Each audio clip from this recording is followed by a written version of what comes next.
ជាថ្ងៃនេះខ្ញុំឡើងមកនិយាយអំពីប្រធានបទរឿងសត្វក្រសា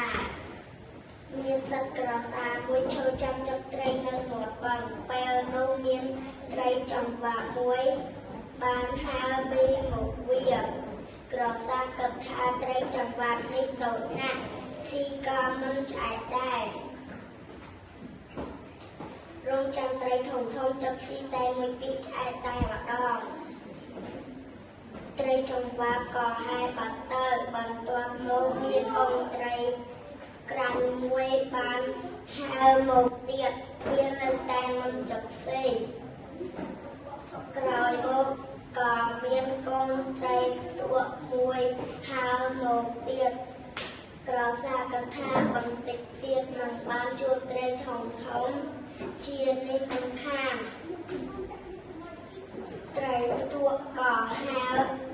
ទៅបាត់ទៀតតាំងពីព្រឹកដល់ប្រឡប់ក្រសារងចាំត្រីធំមិនឃើញសោះ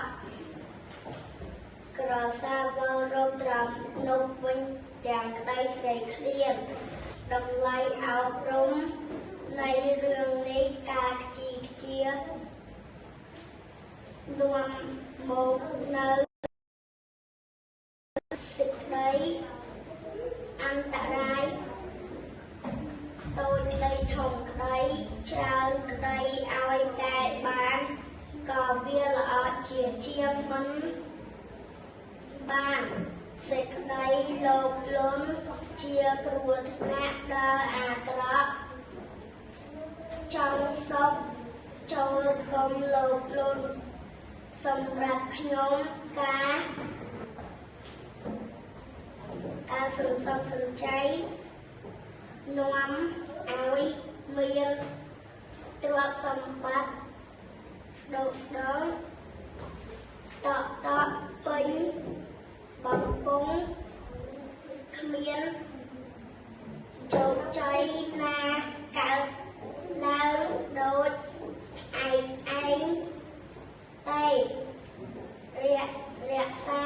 ការប្រឹងប្រែងនឹងនាំឲ្យជីវិតជួយតែរឿងជួបតែ